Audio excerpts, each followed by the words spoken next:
Est-ce que la taille du pénis compte? Pour moi, oui, quand même. Je pensais que j'allais dire non. Tous les clichés. Oui, on a trouvé une belle excuse parce que tu vois, genre, les mecs, par contre, c'est je veux des gros seins, mais pas trop vulgaires, je veux un ventre plat, mais t'as compris, pas trop musclé. Et moi, j'ai pas le droit de dire que j'aime les grosses bites, genre, c'est une dinguerie.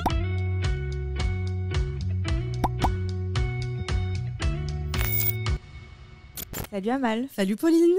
Je suis trop contente de te recevoir. Bah écoute, pareil, tout pareil, je suis très contente d'être là. Mais moi, je suis contente parce que je te suis depuis longtemps sur Trop les bien. réseaux sociaux. Trop bien. Je connais un peu tes fesses, un peu ton ventre. Je connais plein de choses de toi. Putain, déjà. trop bien. Bah, trop cool. Si tu veux, je te montrerai mes bourrelets tout à l'heure. Non, mais parce que Les bourrelets les plus connus de France, mais tu c'est diras. clair. Non, mais en fait, tu as réussi. Pour les gens qui ne te connaissent pas, donc tu es créatrice de contenu. C'est ça. Mais tu es beaucoup d'autres choses Ouais. Dans le métier. Hein, C'est je ne ça. parle pas dans le perso. Dans le perso, je suis sûre que tu es encore beaucoup d'autres choses. Mais dans ta création de contenu, tu es beaucoup sur le corps et le développement personnel C'est ça. et le bien-être mental. Et Exact, quoi. exact. Et surtout le développement personnel bien spicy, quoi, tu vois, parce que moi j'ai eu une grosse overdose il y a quelques temps, en fait, quand je suis arrivée dans le milieu du dev perso. J'étais en mode, c'est trop beige, c'est trop calme pour moi, tu vois, parce que j'aime bien ce côté un peu hot, un peu spicy, parce que bon, on parle de trucs de l'intime, et il faut oser y aller cash, tu vois. Il faut pas prendre des pincettes pour tout. Et du coup, j'ai un peu créé ce que moi j'appelle le dev perso spicy, qui est vraiment ce côté, bon, on en parle cash, on a toutes les mêmes galères, go for it, tu vois. Donc oui, donc je fais plein de trucs dans le dev perso et c'est un truc que j'adore parce que j'ai l'impression de régler les petits tracas dans la tête des gens et ça j'adore. Mais oui, tu fais du bien. T'es un peu l'antidépresseur, tu sais, quand tu te regardes et que t'es là, oh, mais pourquoi j'ai pas ce corps-là et comme ci et comme ça. Mais surtout, tu normalises. Ouais. Et moi, je me dis, ah ouais, donc en fait, c'est normal d'avoir ce bourrelet-là au ventre quand je m'assois et c'est OK, tu vois, vraiment. Mais on culpabilisait encore il y a 10 ans d'avoir un bourrelet. Alors que maintenant, ça commence à devenir un peu plus cool. Ouais. Même s'il y a des paradoxes, puisqu'il y a les comptes de meufs et de mecs parfaits qui ont une vie parfaite et où à la fin de la journée, tu te dis, OK, tu regardes trop ces comptes, ta vie, c'est de la merde. Ah bah oui. Alors, tu t'appelles Amal Taïr. C'est ça. Alors, tu es française ou belge? Alors, je suis belge et là, depuis peu, je suis parisienne, du coup. Donc là, t'es toute seule. Là, je suis avec mon chat qui habite avec moi. C'est mon coloc. Et oui, après, j'ai plein d'amis à Paris, donc c'était assez facile en vrai la transition. Mais du coup, oui, nouvelle vie parisienne, là, depuis pas longtemps, depuis 1 mois et demi. Et alors, tu le vis comment? Je kiffe. Les mecs sont hot. Tinder, c'est hot sur Paris. Ah ouais. Franchement, c'est... Oh, Tinder sur Paris, c'est incroyable par rapport à Tinder. Ah ouais, Tinder Bruxelles, c'était en mode... Mon ex, lui, je crois qu'il a pêché une pote. Lui, voilà. Alors que Tinder Paris, c'est... tu peux pas arriver au bout de Tinder Paris, tu vois. Non, si t'arrives au bout de Tinder Paris, vraiment, t'as pas de chaud, taf. T'es chaud. Et tu dors plus du tout, je pense. Donc ouais, c'est trop bien, ouais. Tu manges bien. T'as déjà rencontré plein de mecs? Bah ouais. Génial. Plein de petits dates. Pas de crush fort? Si, j'ai un petit crush quand même officiel. Ah. Ouais, j'ai un petit crush. Et tu le montres pas? Non, je le montre pas. Ça, on sait jamais. Tout le monde sur un siège éjectable, on sait jamais. En fait, je me vois pas du tout faire tourner ma carrière. Genre sur un homme aussi, tu vois. Ouais. Genre j'ai rien contre ça, mais je me vois pas du tout poster des photos sur Amal Taïr, tu vois, mon compte pro, entre guillemets, pro où je suis à poil. Mais je me vois pas du tout... non mais c'est ça que tu vois. Mais je me vois quand même pas mettre une photo d'un mec et tu vois, et qu'on pose des questions sur un mec tout le temps. Enfin, dès qu'une femme est en couple, elle devient la moitié de quelque chose. Mais moi tu vois, c'est incroyable. Moi, tu sais que sur mon compte Insta, je me demande parfois si les gens me suivent pour moi ou pour mon histoire d'amour avec mon mec. Parce qu'en fait, on s'est rencontrés à la radio. On était tous les deux à l'antenne. Tout le monde voulait qu'on soit ensemble. On a quitté les personnes avec qui on était parce qu'on savait qu'on s'aimait. On n'a rien fait, on est resté très chaste. Putain, trop bien. Un peu boring. Et on s'est mis ensemble. Et on s'est mis ensemble et on a annoncé à la radio. Du coup, si tu veux, c'était c'est un film pour les gens. Et donc, effectivement, on est passé, je sais pas, de 20 000 à 100 000. Enfin, tu vois, ça a créé un engouement. Mais en fait, moi, je parle pas de ça. Enfin, je mets des fois des photos de nous parce que bon, il existe et voilà, je vis avec lui, j'ai un enfant et tout. Ouais, ça va loin. Mais c'est dur de me dire est-ce qu'ils me suivent pour cette histoire d'amour ou pour donc dites-moi dans les commentaires si vous me suivez pour ça. En fait, j'ai horreur qu'on dise c'est la meuf 2. Tu vois, genre ça me rend zinzin quand quelqu'un dit dans l'autre sens aussi le mec 2. Le mec 2, la meuf 2, non. Ouais. Et ça c'est des choses qui, tu vois, donc oui, j'ai un petit crush ultime, je l'appelle le crush ultime parisien, mais voilà, rien de pour l'instant, voilà. Ouais, Amal quoi. Alors Amal, tu es coach dans 3 domaines. La sexualité. C'est ça. Le développement personnel, le mindset. C'est ça, exact. Et les relations amoureuses. Exactement. En fait, de base, je suis sexologue clinicienne. Donc de base, je suis sexologue et là, je termine dans quelques semaines mon master de 2 ans en sexologie clinique et thérapie de couple. Donc, mais j'ai fait l'Académie des neurosciences pour être coach il y a quelques années déjà. Du coup, oui, en effet, je suis coach dans ces domaines-là. Donc tu as fait beaucoup d'études là-dedans. Parce que parfois, on a un peu ce truc du syndrome de l'imposteur, de se dire est-ce que cette personne est vraiment coach? Bien sûr. Parce qu'on peut se déclarer coach, en fait. Oui, on peut, tout le monde. Oui, tout le monde. Mais non, moi, j'ai fait, du coup, de base, j'ai fait des études de sage-femme qui ont été assez compliquées. J'ai pas du tout kiffé, vraiment. Oui, j'ai vu, en fait, ambiance 0 sur 10. Que j'ai trouvé d'une violence absolue. Pourquoi ça a été si terrible? Les études de sage-femme, c'est vraiment... on parle du milieu médical qui est un milieu qui est vraiment difficile, en fait. C'est-à-dire, voilà, c'est connu, même en France, c'est des milieux très durs psychologiquement. Et voilà, exactement aussi. Et c'était compliqué, c'était très compliqué pour moi. Ça me faisait plus du tout vibrer d'être là, d'être à l'hôpital. C'est bête, mais je me sentais pas du tout à ma place. Et du coup, quand j'ai eu l'opportunité de faire autre chose, j'ai commencé tout de suite une formation en sexo. Et après, je me suis inscrite au master de 2 ans en sexologie clinique parce que c'est ce que je voulais faire. Oui, parce que dans tes études de sage-femme, en fait, tu as vécu de la violence de la part de collègues, c'est ça? C'est ça, de sage-femme, parce que je devenais Comment des sages-femmes peuvent être violentes? Ouais, c'est une horreur. Comment on dit pour les hommes? Sage-femme, toujours. C'est pour la femme qui accouche, pas pour... oui. Je viens d'apprendre un truc. Maïoticien, sinon maïoticienne. Mais oui, c'est vrai que j'adorais mes patientes. Moi, j'adorais faire les accouchements, j'adorais accompagner. Moi, ça a toujours été ça, être là pour des femmes, c'est vraiment un truc que j'adore. En plus d'aider tes copines en tant que sexologue et en tant que thérapeute, tu peux aussi les accoucher. Je peux leur donner des tips sur les accouchements, mais je me vois plus du tout là enfiler une blouse blanche. Enfin, no way. Mais c'est vrai que oui, les violences gynécologiques, elles viennent pas d'un petit esprit, quoi. C'est les personnes qui sont là et qui vont faire. Ça en live? J'ai vu des violences gynécologiques, j'en ai vu beaucoup. Et c'est vrai que c'est des violences gynécologiques? Pour bien qu'on comprenne pour les femmes, parce qu'il y a des femmes qui en subissent, elles ne le savent même pas. Bien sûr. C'est par exemple en fait, un gynécologue, une sage-femme qui va... en fait, elle va utiliser de la syndrome de la blouse blanche parce que tu vois, par exemple, quand tu es chez un médecin ou une sage-femme, tu as une réaction corporelle de te dire la blouse blanche te fait de l'effet, tu es un peu en mode voilà. Et il y a cette sacralisation de ces personnes qui ont fait des longues et dures études, etc. Ta confiance, en fait. Ta confiance, exactement. Et du coup, en fait, les violences gynécologiques, c'est par exemple pas demander le consentement avant un toucher vaginal, c'est par exemple faire des remarques désobligeantes par rapport au choix personnel de la patiente, c'est faire des interventions médicales qui sont pas recommandées à ce moment-là, comme par exemple faire une déchirure pour faire sortir la tête du bébé alors qu'on a le temps parce que le médecin doit aller manger son sandwich. Enfin, tu vois, il y a plein de... Ah oui. Ça, moi, je l'ai vu de mes propres yeux plein de fois, oui. On appelle une déchirure, c'est une épisiotomie. Ça fait longtemps. Et du coup, oui, c'est que c'est des violences, quoi. Et du coup, tu vois le médecin dire, écoutez, moi, là, j'étais en pause déj, on va faire ça vite, et puis gigot, tu vois. Alors qu'elle, c'est un des moments les plus importants de sa vie. Elle va devenir maman, et il y a quelque chose d'important qui se passe. Donc, c'est des études qui me convenaient pas, et en plus, on peut blâmer le personnel, mais en fait, c'est un manque de temps et d'argent et de... Il n'y a pas assez de personnel aussi, c'est ça? Oui, il y a des problèmes qui sont systémiques, tu vois, mais... Aujourd'hui, j'ai plus peur de dire que c'est aussi leur faute, elles sont plus passionnées. Il y en a beaucoup qui sont plus passionnées, tu vois. Alors que moi, j'étais amoureuse de cette profession, mais... T'en as écœuré. En fait, il faut avoir malheureusement, il y a certains domaines où il faut avoir une certaine personnalité. Et moi, je l'ai pas du tout. Tu vois, sage-femme, moi, je sais que j'étais vraiment, même les filles dans ma classe me disaient, mais t'es complètement...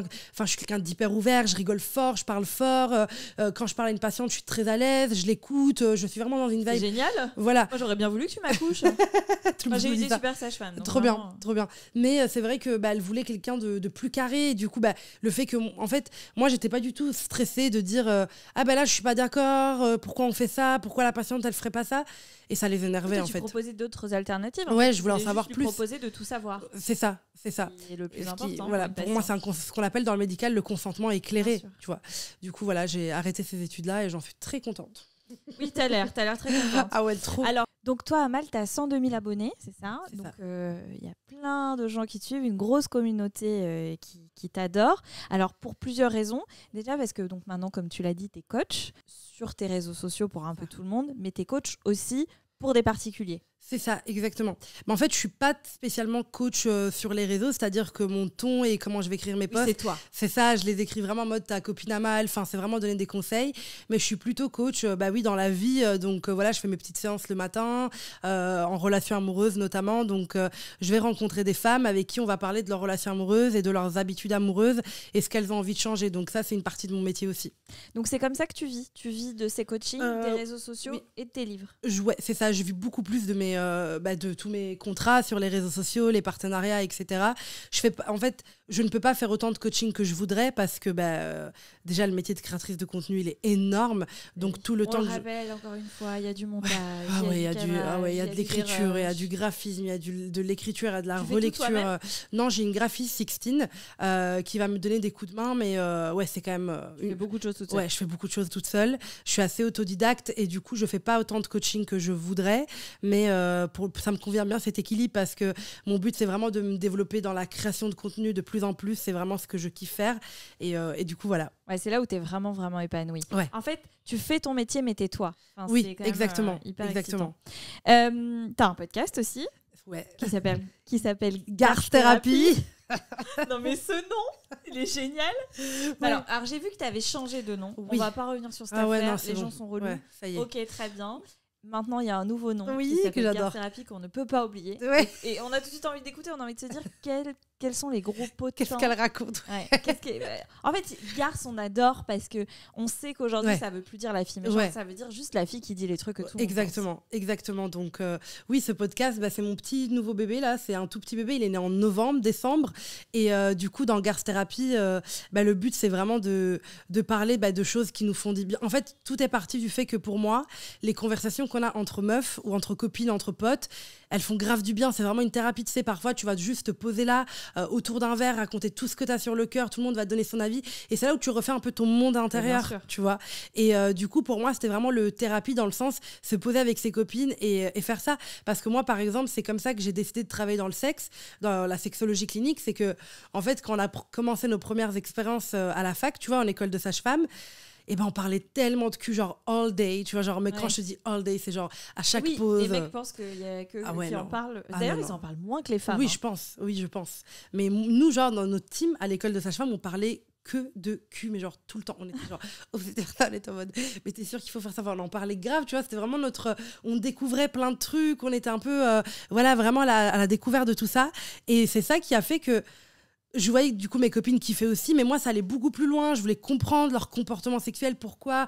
Donc je me suis mis à acheter des livres. En fait, c'est là où j'ai vraiment rencontré ce qui me fait vibrer, quoi. Parler de cul en clinique, j'adore ça. En fait, tu parles de cul toute la journée? Je parle de cul beaucoup, ouais. Du coup, j'en parle moins dans ma vie perso. J'en parle, enfin pas moins. Non, j'en parle. Oui, j'en parle, mais je me lève le matin, je parle de relations amoureuses en coaching surtout. Oui, plutôt de relations amoureuses. Les deux, l'un ne va pas sans l'autre, donc voilà. Et après, je parle pas mal de cul sur Insta aussi et sur Garth Therapy, donc ouais. Parce que Garth Therapy, vraiment, allez-y, écoutez-le, c'est le bonbon de fin de journée. Elle a même pas fait de générique, elle s'en fout. Ouais, je m'en fous. Elle te rentre dedans. Ah ouais, de ouf. C'est génial. L'autre jour, elle ouvre, elle a même pas mis de générique, rien, s'en fout. Ouais, je m'en fous de ouf. Et là, elle part en disant bon, là j'étais en train de regarder une série, j'ai failli pas sortir l'épisode, mais je regardais sous. Genre putain, il est trop hot, respecteur. Et elle fait non mais il était trop beau, de toute façon voilà, moi il y a le podcast, mais à un moment donné et je regardais l'épisode et j'étais en mode il faut que tu mettes pause pour aller faire ton épisode, et j'étais en mode Harvey Specter est vachement hot quand même. Mais c'est vrai que c'est génial parce que tu dragues, tu dis que tu dragues, tu dis que tu kiffes, tu dis que les mecs sont excitants. Ouais, de ouf. Enfin, des femmes qui... Moi, je suis super à l'aise avec ça. Trop important. Et tu vois, il y a certaines personnes qui diraient elle parle comme un homme. Ouais, de ouf. Mais non, en fait, tu parles comme une femme. Tu dis vraiment ce que tu penses. Totalement. Et puis, tu as écrit plein de livres, quoi. Ouais. On t'arrête pas, quoi. Tu dors jamais, finalement. Voilà. Pas beaucoup, mais... Quand t'es pas avec un mec, t'es en train d'écrire un livre. Alors, tu as écrit un premier livre qui s'appelle Bien dans ma tête, bien dans ma culotte. Ouais. J'adore ce titre. Ouais, je kiffe aussi. Alors, c'est quoi ce livre? Alors ça, c'est un livre qui est divisé en deux parties. Donc il y a le côté bien dans ma tête et le côté bien dans ma culotte. Du coup, pour le côté bien dans ma tête, j'ai parlé de confiance en soi. Voilà, comme je voulais absolument faire une partie dédiée à ça. Donc on parle de self-love, on parle de beaucoup de choses. Et bien dans ma culotte, ça c'est plutôt mon côté, j'étais en études de sage-femme au moment où j'ai écrit ce livre. Donc c'est beaucoup plus de la sexualité, mais aussi des conseils gynéco. Comment on peut arriver à faire du sexe cool quand on s'aime pas physiquement, par exemple? C'est un petit peu... En fait, le truc à savoir, c'est que tu ne pourras jamais te dire d'abord j'attends de m'aimer à 100% pour sortir avec quelqu'un ou m'envoyer en l'air, tu vois, c'est pas possible. Parce que il y aura toujours... tu seras jamais au 100% de ton self-love, c'est vraiment un chemin rempli d'embûches, là, comment on dit ce mot, embûches, c'est ça, parfait. Et du coup... des embûches. Ouais, voilà, des embûches. C'est un peu des vagues. Ouais, c'est ça. Et du coup, voilà, c'est pas possible, c'est utopique de se dire je vais attendre de me kiffer à 100% ou aime-toi d'abord avant d'aimer quelqu'un, c'est pas possible, c'est trop réducteur. C'est comme si je te dis du coup t'aimes pas tes parents, tu vois, c'est comme si je dis tu t'aimes pas donc t'aimes pas tes amis, t'aimes pas tes parents, c'est pas possible. Mais comme on a cette tendance à toujours un peu sacraliser les relations d'amour, on est en mode aime-toi d'abord avant de sortir avec quelqu'un, mais on va jamais dire ça pour tes amis ou tes collègues ou ta famille, tu vois. On va jamais te dire oui. Non mais tu casses un code qu'on nous dit aime-toi d'abord et après tu verras. Ça c'est chiant. Non, c'est chiant, non. Donc rencontre des gens, des mecs, des meufs que tu veux. Et tu verras après ce que tu t'es pas censé être un produit fini en fait, t'es pas censé te dire il faut que je sois parfaite quand je rencontre quelqu'un. Donc après bien sûr il y a des challenges quand c'est des challenges c'est comme réussir à mettre cette robe que t'oses pas pour te challenger, c'est un challenge. Et c'est pareil quand tu fais l'amour et que tu ne t'aimes pas, alors il y a ne pas aimer quelques trucs et ne pas s'aimer du tout, c'est différent même de prendre son plaisir, d'avoir du plaisir, de jouir, de être à l'aise avec son corps, parce que on va être plutôt sur du sexe statique, tu vois, quand on s'aime pas, c'est-à-dire que on va pas oser bouger. En fait, c'est ça, c'est qu'on va pas oser mettre son corps en mouvement, on va être mal à l'aise, on n'a pas envie que le mec il voit plein de trucs là. Donc il y a vraiment cette angoisse, donc on va être dans du sexe statique et que pour l'autre. Du coup, c'est ça qui est dommage, mais c'est des steps à passer en fait, on est toutes passées par du sexe un peu moins powerful, tu vois. C'est normal. Parce que toi, tu crois que plus le sexe est powerful, plus il est bon? Plus tu vas détruire un peu, soit si tu as eu une éducation qui diabolisait un peu le sexe, soit plus tu vas vraiment casser les stéréotypes en te disant je dois pas faire de bruit, quelle tête je fais pendant l'amour, nanani, est-ce que ma touche est assez bien, enfin tu vois, on se pose tous la question. Oui, tout le monde se pose la question, est-ce que je suis assez bien? Et à partir du moment où tu te la poses plus, c'est mieux. Oui, c'est 1000 fois mieux. Des orgasmes c'était beaucoup plus. En fait, tu comprends que tu vois, c'est comme les hommes, ils pensent pas spécialement à tout ça parce que ils sont dans un truc de plaisir et du coup, alors que la femme, elle a l'impression, tu vois, de faire du sexe pour le mec, alors que le mec, il fait du sexe pour lui avant tout. Les mecs sont beaucoup plus égoïstes et du coup, moi, justement, bien dans ma tête, bien dans ma culotte, j'ai un peu créé ce mot, c'est égonéreux, tu vois, c'est un peu d'égoïste, un peu de généreux quand ken, en fait, c'est hyper important de être dans l'égoïsme aussi parce que c'est... On ne donne pas un orgasme, on va le prendre. Et ça, c'est un truc que je me tue à répéter tout le temps. C'est pas quelqu'un qui te donne son orgasme. Tu vois, quand tu fais l'amour avec un mec, avec ton mec, tu vois, quand tu fais l'amour, tu vois, avec ton partenaire ou peu importe. Mais en fait, c'est pas que tu donnes l'orgasme, la personne va le chercher, elle va changer de rythme, elle va changer, tu vois, ses coups de rance, tu vois, elle va changer un peu tout ça et tu vas être en mode...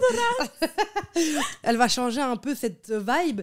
Et même, tu vois, quand tu fais par exemple une fellation à un mec, non mais il faut se le dire, bien sûr, tu vas lui faire une fellation, il va jouir parce que t'es à l'aise, tu le fais bien, mais il va jamais, tu vois, par exemple les meufs elles disent ouais, le mec quand il te prend la tête, moi ça me dérange pendant une fellation, etc.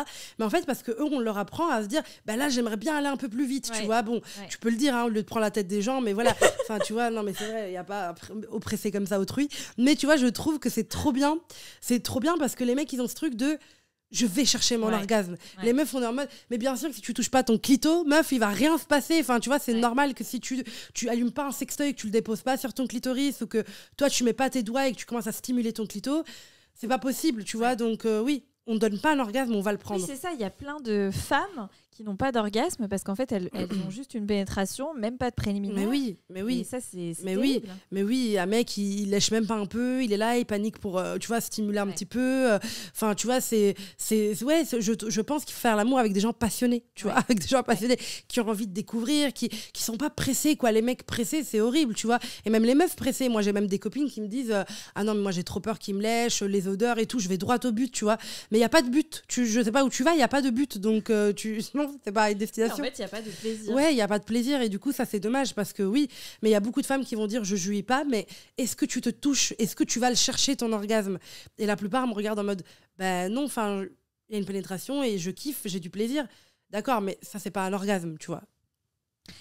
Et alors, la fameuse question qui tue, là, est-ce que la taille du pénis compte? Pour moi, oui, quand même. Je pensais que j'allais dire non. Tu casses tous les clichés? Tu sais, normalement, les sexologues, non, parce que c'est comment on s'en sert et tout ça. Oui, on a trouvé une belle excuse parce que tu vois, genre, en fait, c'est que moi, tu sais pourquoi je dis ça ? Je dis, ouais, moi, ça compte. Pour toi ? Pour moi, ça compte, ouais, ça compte de ouf. Mais tu vois, le truc, c'est que quand je dis ça, genre, je me fais allumer en mode, non, mais Amal, je comprends pas, t'es tellement tolérante, bienveillante, comment tu peux dire ça ? Attends, mais parce que moi, les mecs, par contre, c'est quand eux disent je veux des gros seins, mais pas trop vulgaires, je veux un ventre plat, mais t'as compris, pas trop musclé, je veux des belles fesses rondes, mais pas trop basses. Attends, il y en a des critères chez les hommes. Moi, quand j'entends les hommes parler, je suis en mode pardon, non, mais ça va. Il y a des hommes qui détestent les gros tétons, par exemple. Oui. Mais il y a plein de mecs qui ont des détails comme ça, genre ses dents, ses oreilles, son truc. Et moi, j'ai pas le droit de dire que j'aime les grosses. Genre, c'est une dinguerie quand même. Non, mais c'est une dinguerie de ouf. Genre, quand je dis ça, tout le monde m'agresse en mode. Non, mais par contre, j'ai des copines, tu vois, leur mec, il a une petite. Tu vois, parce que oui, il y a des tailles petites, grandes, c'est normal, c'est pas un gros mot. Et elles disent, moi, ça me va très bien, tu vois, parce que, voilà, donc, il y en a que ça rend heureux, tu vois. Moi, la glace à la banane, ça me rend pas heureuse, mais par contre, la cookie, elle me rend heureuse. Et toi, peut-être, c'est le contraire.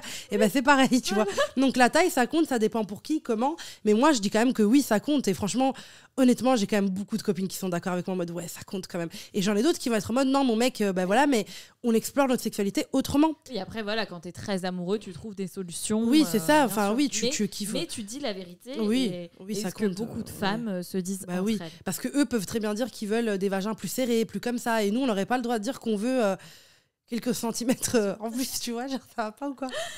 Alors qu'est-ce qui est encore tabou aujourd'hui ? Parce que j'ai l'impression qu'on s'est détendu sur plein de choses, mais qu'est-ce qui est encore tabou ? Il y a plein de choses qui sont, tu vois, souvent on me demande comment je suis passée du cul à l'amour, tu vois, parce que les gens feraient tout le contraire, d'abord ils parleraient d'amour et puis ils parleraient de sexe. Moi j'ai commencé par parler de sexe, et puis en fait c'est plus je parlais de cul sur les réseaux, à mes abonnés, à ma communauté, etc., j'étais en mode, ah ok, mais en fait, il faut parler de dating, quoi. Et en fait, ok, on va parler de dating, et puis en fait, on va parler de première fois, et puis en fait, on va parler de comment je dis au mec que je le kiffe, et comment je m'engage. Et du coup, c'est comme ça que je me suis intéressée aux relations amoureuses. Donc, il y a plein de tabous dans le sexe et de l'amour qui sont encore là, bien sûr. Et maintenant, j'aimerais qu'on parle du porno. Ouais. Parce que le porno, je trouve que c'est un grand sujet. J'ai vu que tu en avais parlé dans 10 000 vidéos et tout ça, donc je veux pas te saouler avec ça. Non, pas du tout. Mais surtout qu'on a chacun notre avis. Oui, bien sûr. Mais toi, le porno, c'est oui ou bien moi, c'est 50-50. Moi, c'est 50-50. C'est-à-dire que non, je ne vais pas culpabiliser la moitié des Français en mode ne le faites pas. Tu vois, c'est même si tu le dis, le fais pas, à minuit 45, le frérot, il va être sur sa petite couette. Je peux te dire qu'il va pas du tout se dire Amal a dit que, tu vois. Non, voilà. Et je comprends. Et la meuf aussi, tu vois, moi, j'ai plein de copines qui regardent du porno. En vrai, voilà, tu vois, il n'y a pas de souci.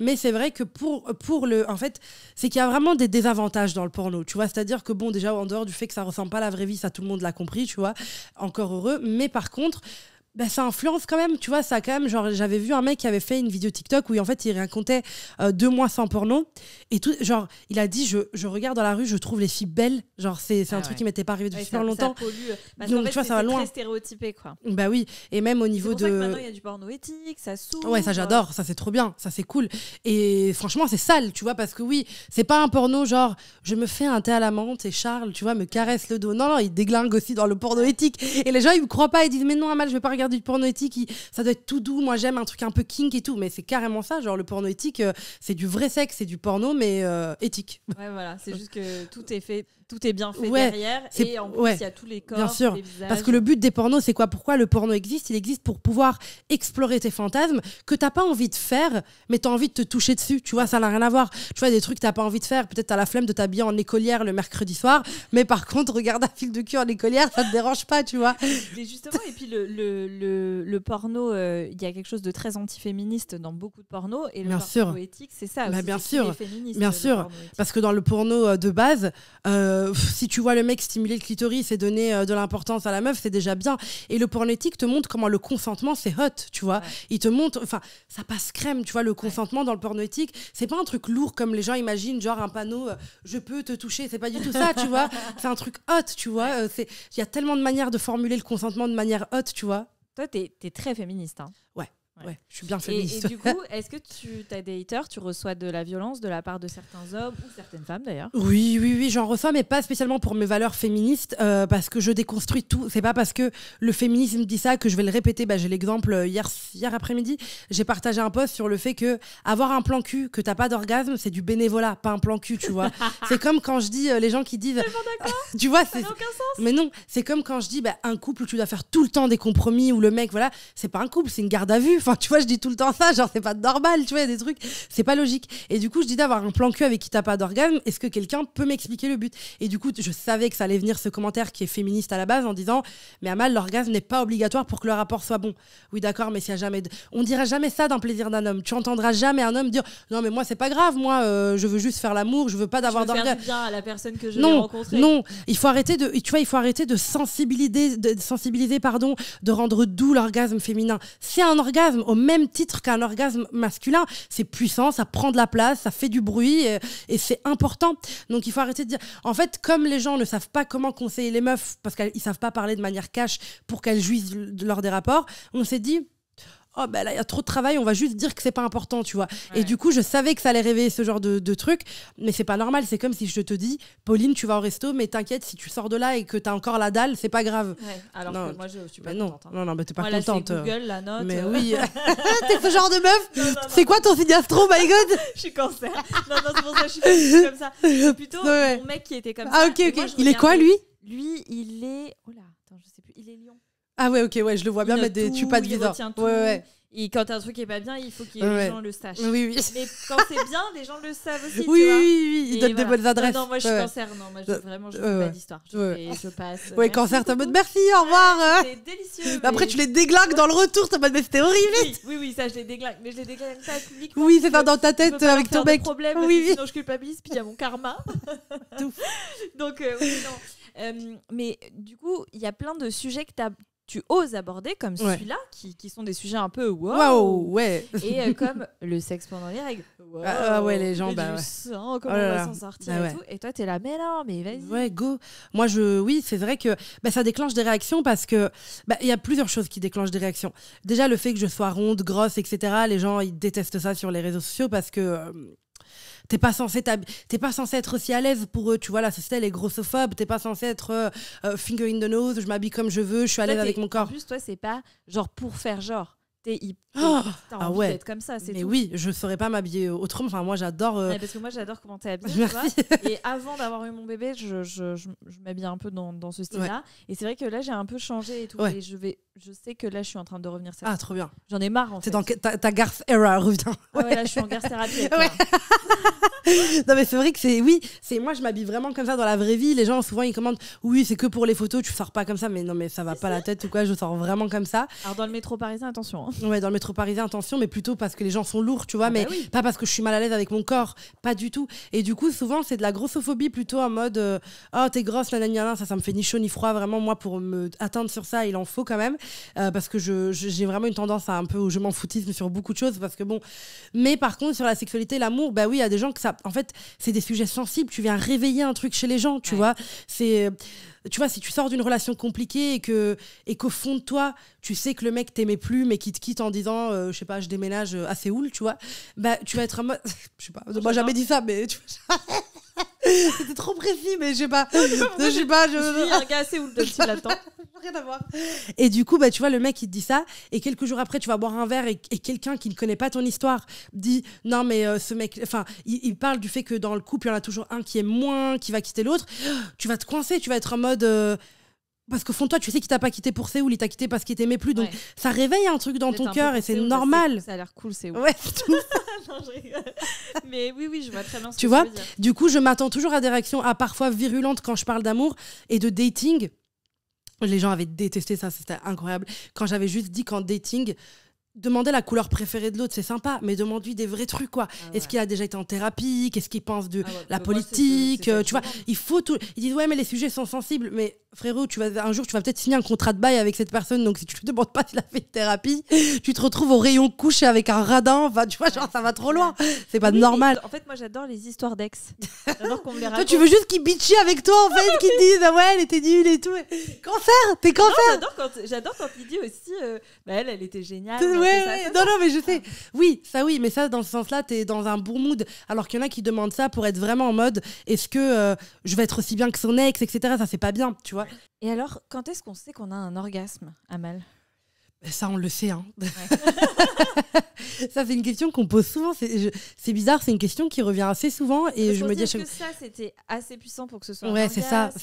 C'est ça. Mais généralement, je pense que tu le sens dans ton corps. Tu vois, tu as vraiment un relâchement musculaire. Au contraire, le cœur qui va pomper plus vite, etc. Donc, tu sens dans ton corps que tu as atteint une certaine extase. C'est quoi un bon coup ?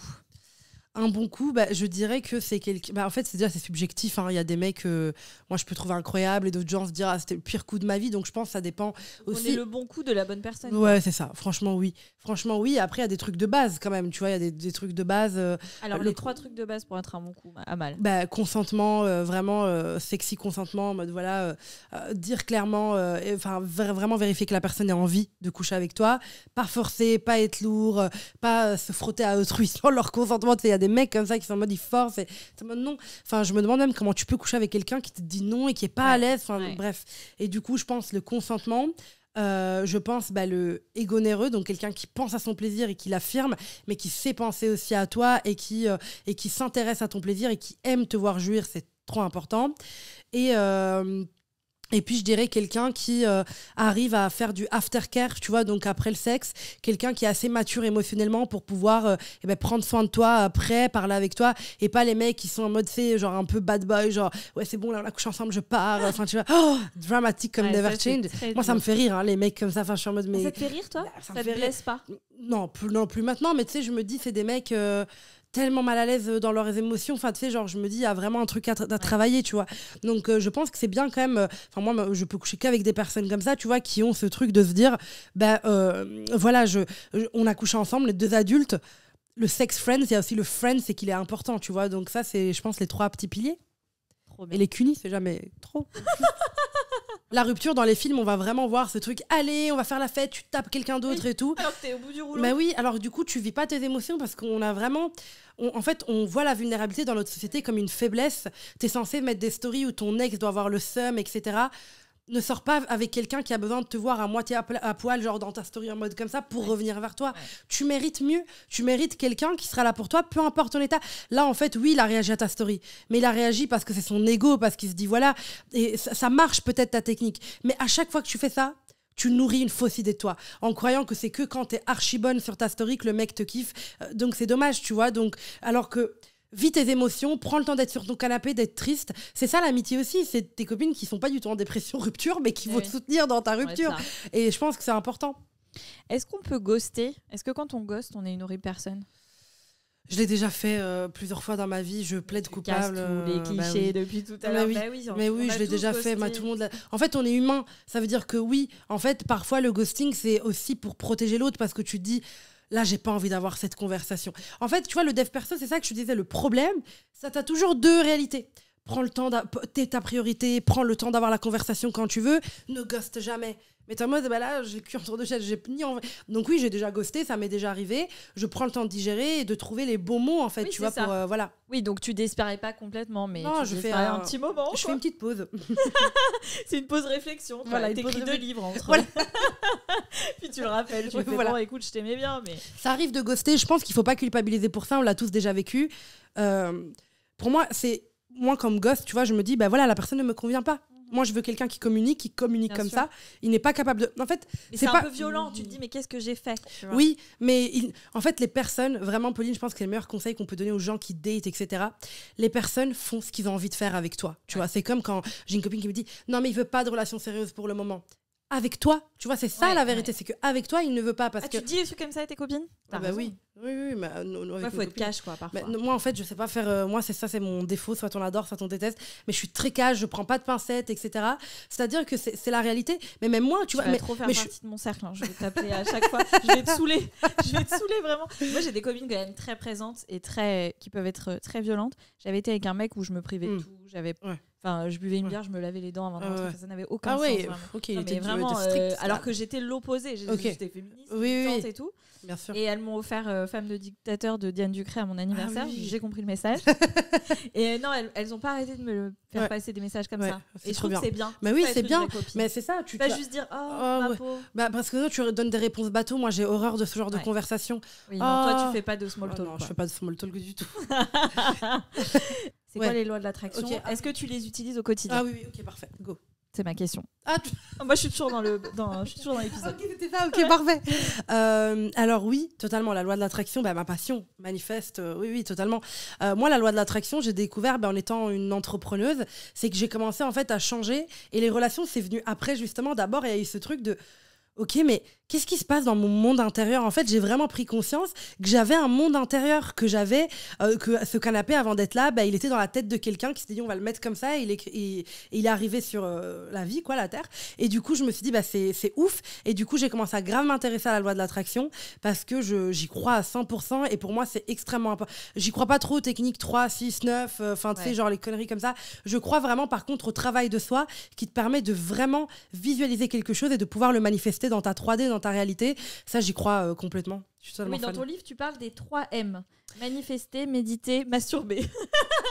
Merveilleux. Oui, c'est incroyable. Enfin, pour moi, la masturbation, en dehors d'être archi important dans sa vie, c'est vraiment un moyen de se rééquilibrer, de rééquilibrer ses énergies, de manifester, tu vois, au moment de l'orgasme. La masturbation, c'est incroyable. Tu ne dois rien à personne. Tu vois, il n'y a pas de mec dont il faut s'occuper, de meuf dont il faut s'occuper. La masturbation, t'es là pour toi. Là, j'ai vu un TikTok d'un gars qui dit... Moi, en fait, très souvent, j'ai envie de manger, mais j'ai envie de manger que le dessert. Et en fait, j'ai pas à avoir plein de gens autour de la table. Et du coup, je préfère être seule, manger mon dessert tout seul. De ouf. Et voilà. Et il dit, tout le monde me juge, parce que ça fait 5 ans que je suis célibataire. Ah oui, je l'ai vu ce TikTok. Mais en fait, je suis 100 fois plus heureux que la plupart des gens qui sont obligés oui, la masturbation, c'est génial. Enfin, ça permet vraiment... En fait, t'as pas de jugement. Tu te masturbes comme tu veux, tu fais ce que tu veux, les bruits que tu veux. Donc, ça permet en fait de gagner confiance en soi. Et la loi de l'attraction, on peut l'utiliser aussi. Enfin, les 3 M, moi, j'adore. Nous clôturerons donc cet épisode sur... Masturbez-vous. Masturbons-nous. On va se mettre dans le truc quand même. Oui, voilà. Nous. Mais avant de te dire au revoir, et vraiment ça m'attriste beaucoup, parce que je me dis cette personne va partir de chez moi. Reste. J'ai un jeu qui est juste là. C'est merveilleux. Alors c'est pas à moi, c'est une copine à moi qui m'a dit, mais Pauline, enfin, il faut absolument que tu joues à ça avec ton mec. Nous ne l'avons pas encore fait parce que nous avons un enfant. Et nous ne dormons pas. Oui, je me suis dit les cartes elles sont souillées déjà là. Non, t'inquiète. Du coup, c'est des cartes de Kama Sutra. C'est des positions assez soit faciles, soit complexes. Soit voilà. Et en fait, on va les montrer à la caméra et tu vas me les noter et me dire si ça vaut le coup de le faire ou pas. J'adore. Et je te dirai si j'ai eu cette expérience aussi. À toi de tirer. Ah oui, d'accord. Ah, pénétration anale. Oui. On aime bien. Oui, on aime bien. J'aime bien le on aime bien. Oui, on aime beaucoup. Ouais, oui. On aime beaucoup quand on prépare. On vient pas les gens alors que leur faire des fissures anales tranquille. Mais sinon, on aime beaucoup. Et franchement, les meufs, il y a grave du plaisir à prendre là-dedans. Genre, je sais que les gens ils sont en mode arrête de moi.